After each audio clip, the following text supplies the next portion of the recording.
Já fica a dica aqui, cuidado com o spoiler se você não está atualizado com o último episódio. A essa altura já está bem claro que a própria Wanda é um dos principais vilões da série, já que ela surtou depois de ter tido tantas perdas e depois de ter descoberto o que estavam fazendo com o corpo do Visão, a pessoa que ela tanto amava. Ela é a responsável pela cidade, pelo Rex e por tudo que tem acontecido dentro dele. Tudo para que ela possa se sentir tão bem quanto numa dessas séries de TV que ela tanto gosta. O segundo vilão da série é o Taylor Hayward, o diretor da SWORD. Apesar dele ter sido apresentado como um dos caras legais, também podemos perceber que ele tem algum problema com os super-heróis. Não só da maneira como ele antagoniza a Wanda, mas também o desdenho que ele fala sobre a Carol Danvers, a Capitã Marvel. E ele também está sempre falando de como foi difícil ter sobrevivido aos 5 anos do Blee. O que eu entendo como o gatilho final para a Wanda ter surtado do jeito que ela surtou, para ter criado toda essa realidade, é que ela vai para a base da SWORD, ela descobre que estão fazendo algumas experiências com o corpo do Visão. Pode ser que eles estão tentando extrair informação, tentando criar um clone dele, ou então eles estão tentando transformar o corpo do Visão numa arma ou numa bateria para alguma super arma que possa aparecer mais pra frente. E aí ela surta, ela vê que eles estão utilizando o corpo, né, do marido dela, do namorado dela, e aí é quando ela quebra tudo, retira o corpo dele e vai para a cidade de Westview. Eu tenho para mim que eles vão explorar um pouco mais esse lado do personagem, o porquê que ele não gosta de super-heróis, qual que é o problema dele contra as pessoas aí com superpoderes. Imagino que até o final dessa série, nos próximos 3 episódios que a gente tem, a gente vai ter um pouco mais de explicação sobre isso, um pouco mais de aprofundamento. Mas é importante destacar que ele sim, ele vê as pessoas com superpoderes como uma ameaça.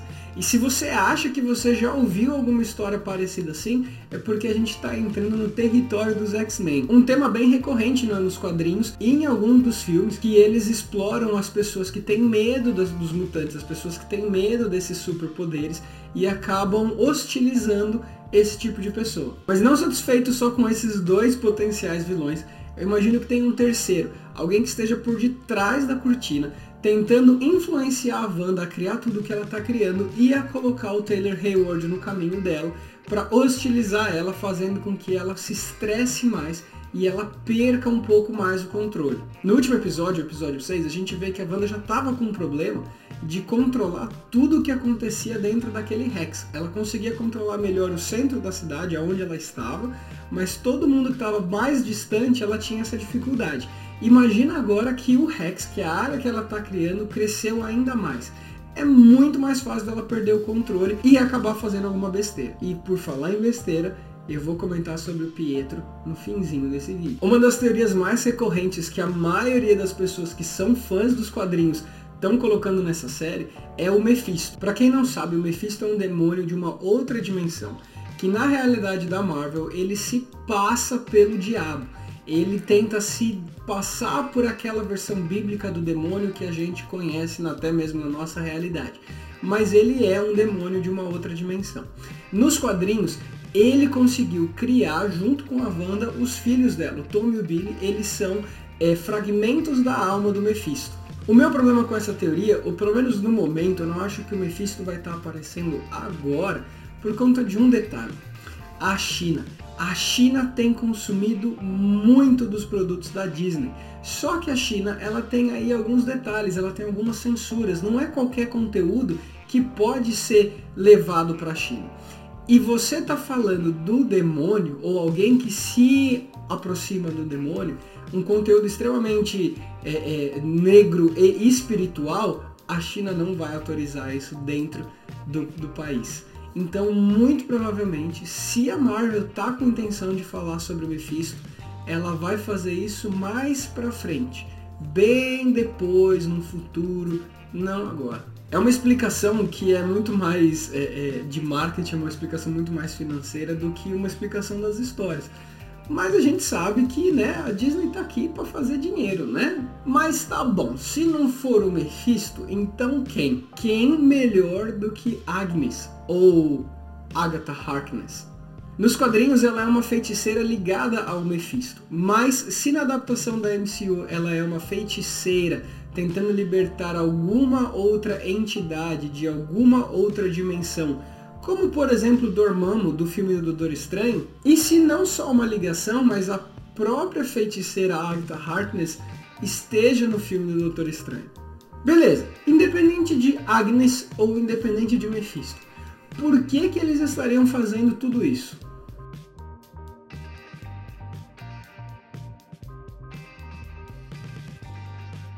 O Tommy e o Billy, eles são os primeiros mutantes da MCU. Eles são as primeiras pessoas a nascerem com superpoderes. Pode ser que num futuro não muito distante, eles sejam uma chave para algum outro problema maior que a Marvel esteja tentando criar. Mas no momento, eles são os primeiros mutantes.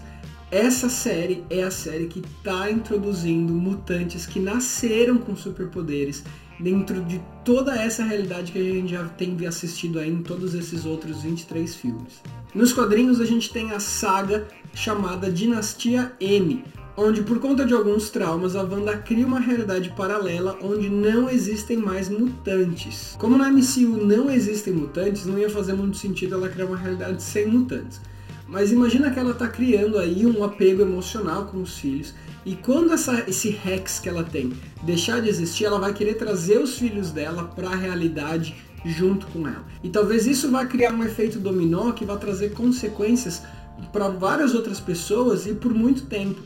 Talvez esse seja o objetivo de um desses vilões, Agnes, Mephisto, quem quer que seja, para que lá na frente você tenha alguns outros personagens que vão poder, de repente, ajudar ele. Ou isso vai criar um portal entre dimensões, sei lá, alguma coisa vai acontecer e eles têm já em mente esse projeto a longo prazo.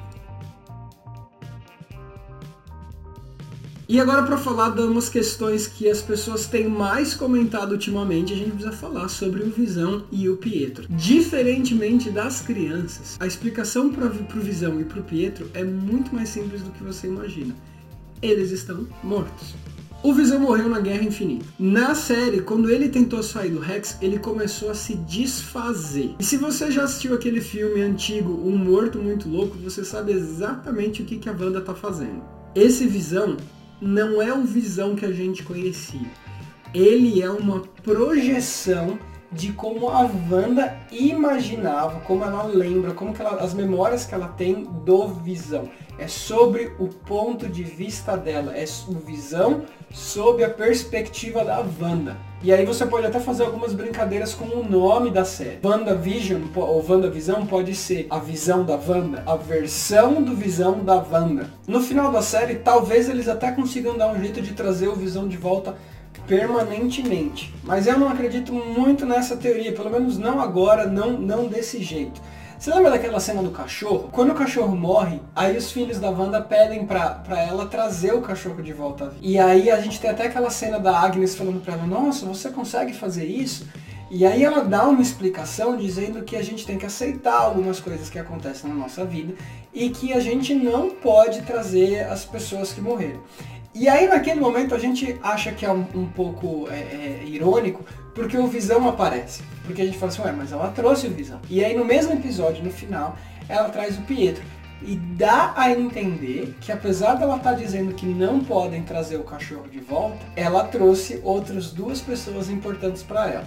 Mas e se ela realmente não consegue trazer ninguém do mundo dos mortos? E se ela não consegue trazer as pessoas de volta à vida? E na verdade, tanto um quanto o outro são apenas uma manifestação de como ela lembra deles. E aí vamos falar do Visão primeiro.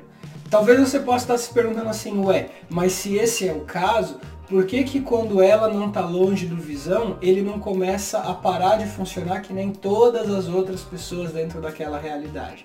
Por que ele não obedece a ela que nem todas as outras pessoas daquela realidade? Porque aquela realidade foi para que ela pudesse estar com o marido dela vivo. O Visão é o personagem principal.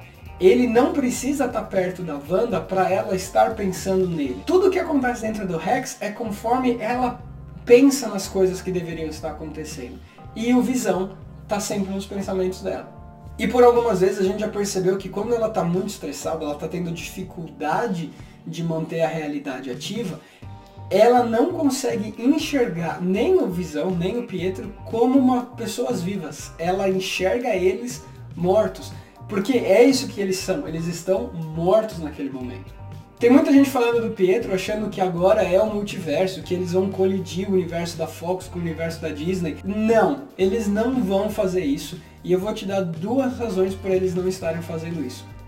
O universo da Fox, ele tem problema de continuidade com ele mesmo. Imagina você ter que explicar, a Disney ter que explicar os erros de continuidade das coisas que aconteceram na série da Fox.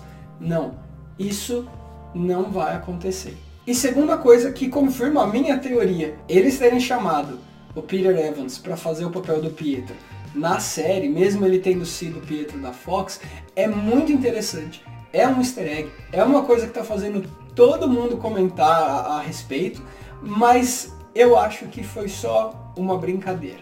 Ah, mas é muito sério para ser uma brincadeira. Mas vamos pensar aqui comigo. A Wanda criou essa realidade porque ela estava se sentindo sozinha. Ela queria o marido dela de volta.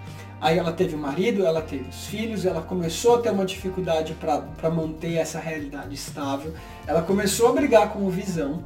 Ela tá perdendo um pouco do controle e aí ela se sente sozinha. Pra onde que a cabeça dela vai? Ela vai de volta ao irmão, que sempre foi muito parceiro dela e ela perdeu alguns anos antes. Só que porque ela já está estressada, porque ela já perdeu o irmão há algum tempo, o que acontece? As memórias não são tão claras quanto é com relação ao Visão.